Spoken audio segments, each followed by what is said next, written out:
అని అన్నప్పుడు మీ ఇష్టమయ్యా, ఎలాగో ప్రాణం పోయింది కదా, వాడితో మాకేం అవసరము, మీ ఇష్టము అని చెప్పేసి అనగానే సమాధి చేస్తారు. సమాధి చేసి వెళ్ళిపోయిన తర్వాత ఆ పిలాతు దగ్గర ఉన్నటువంటి కొంతమంది వ్యక్తులకి ఒక ఆలోచన వస్తుంది, ఒక సందేహం కలుగుతుంది.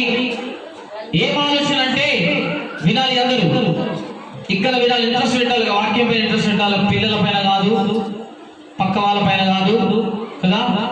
మీరు ఎంత సహకరిస్తే అంత తొందరగా వాక్యం కంప్లీట్ అయిపోతుంది.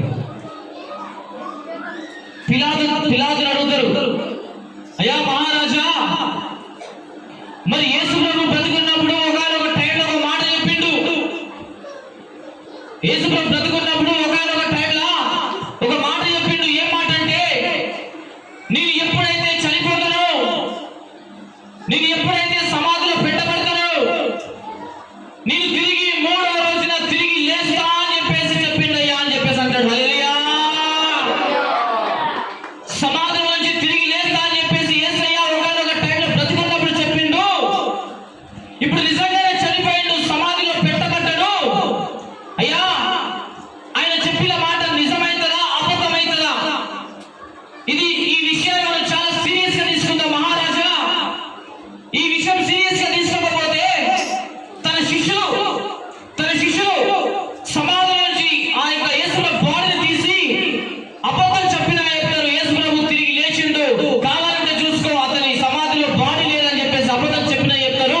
మీరు పర్మిషన్ ఇస్తే ఆ సమాధి దగ్గర గట్టి బందోబస్తు ఏర్పాటు చేస్తా అని చెప్పేసి అన్నాడంట. హల్లెలూయా. పిలాతు మహారాజు అంటాడు, మీ ఇష్టమయ్యా, ఏమైనా చేసుకోండి, మీకు నచ్చింది చేసుకోండి అని చెప్పేసి అంటే, అక్కడ ఉన్నటువంటి కొంతమంది రోమా సైనికులు, అధికారులు, పరిసయ్యులు వాళ్ళందరూ కలిసి ఏం చేసినారో తెలుసా? యేసు ప్రభు సమాధికి కదా పెద్ద పెద్ద గొలుసులు తీసుకొచ్చి, పెద్ద పెద్ద బండరాలు తీసుకొచ్చి కదా, ఎవరు పగలగొట్టిన పగలని తాళాలు తీసుకొచ్చి యేసు ప్రభు సమాధికి బందికానగా వేసేశారు. యేసు ప్రభు సమాధికి అడ్డం పెట్టేశారు. చూద్దాం, ఈ సమాధి ఎవరు కూడా ఇప్పలేనంత తరంగా చాలా దృఢంగా ఉన్నటువంటి సమాధిని తీసుకొచ్చి ఏం చేశారు తెలుసా? ఆ యొక్క ద్వారాన్ని కదా, సమాధికి ఒక ద్వారాన్ని ఏర్పాటు చేసి పెట్టారు.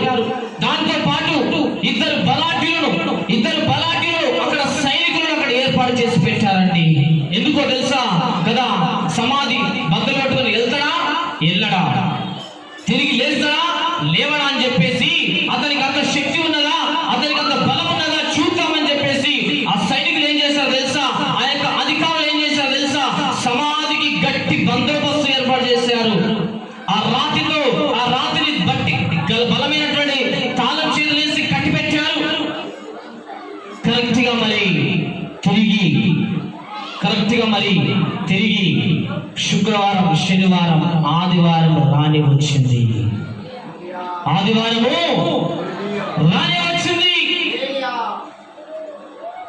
పిలాతుకు ఏమి లేదు టెన్షన్, మహారాజుకు ఏమి లేదు టెన్షన్. కానీ ఆ మహారాజు చేతిలో ఉన్నటువంటి వ్యక్తులకే ఎక్కువ టెన్షన్ ఉంది. నిజంగా లేస్తాడా యేసు ప్రభు, నిజంగా లేస్తాడా యేసు ప్రభు అని చెప్పేసి శుక్రవారం అయిపోయింది, శనివారం అయిపోయింది, ఆదివారం రాని వచ్చింది. తెల్లవారుతుంది. అన్ని ప్రకృతి అంతా కూడా మంచిగా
మాట నిలబెట్టుకునే దేవుడు కదా. అక్కడ దూత ఒక మెరుపులాగా వచ్చి సమాధిని బద్దలు కొట్టేస్తే దేవుడు ఒక వెలుగులాగా బయటికి వచ్చేసిందంట. అక్కడ మగ్దలేనే మరియా ఇంకొక మరియా అక్కడ ప్రాంతానికి వెళ్ళి కదా ఏమైందని చెప్పేసి అనగానే అక్కడ దూత ప్రత్యక్షమై చెప్తా ఉంది, అమ్మా మీరు వచ్చింది యేసు ప్రభుని చూడడానికి అన్న సంగతి నాకు తెలుసు. యేసు ప్రభు లేచాడా లేవలేడా అని చెప్పేసి కనుక్కుందామని వచ్చారు మీరు మరియా కదా. చెప్తాను దూత ఏదో తెలుసా, ఆల్రెడీ యేసయ్య లేచాడు, గలిలయ ప్రాంతానికి ప్రయాణమై వెళ్తా ఉన్నాడు. హల్లెలూయా. నా దేవుడు ఎవరో తెలుసా, మృత్యుంజయుడు. నా దేవుడు ఎవరో తెలుసా, మృత్యుంజయుడు. ఈ లోకంలో అనేక మంది చనిపోయారండి. ఈ లోకంలో అనేక మంది చనిపోయారు.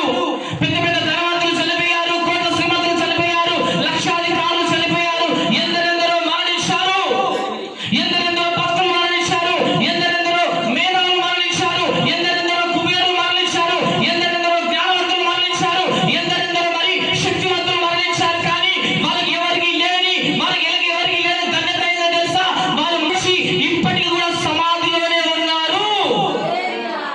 కానీ నా దేవుడు ఒక్కడే మరణించి సమాధిలో నుంచి తిరిగి లేచాడండి. హల్లెలూయా. ఒకసారి గట్టిగా చెప్పాలి కదా ఈరోజు కదా.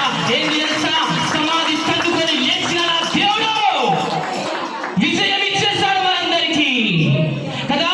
ఆయన ఒకవేళ లేకపోతే భగవంతుడు కాదు. లేచాడు అంటే ఆపద లేవలేడండి. లేచాడు అంటే ఆపద లేవలేడు. శరీరముతో సహా లేచి గలిలయ ప్రాంతానికి ప్రయాణమై వెళ్తా ఉన్నాడండి. హల్లెలూయా. ఆయన ఏంటో తెలుసా, నేను లేస్తా అని చెప్పేసి అన్నాడు, నేను చనిపోతా అని చెప్పేసి అన్నాడు, నన్ను పాతి పెడితే 3వ రోజున ఖచ్చితంగా నేను తిరిగి లేస్తా అని చెప్పేసి అన్నాడండి నా దేవుడు. ఆయన చెప్పినట్టుగానే ఏందో తెలుసా, 3వ రోజున తిరిగి లేచాడండి.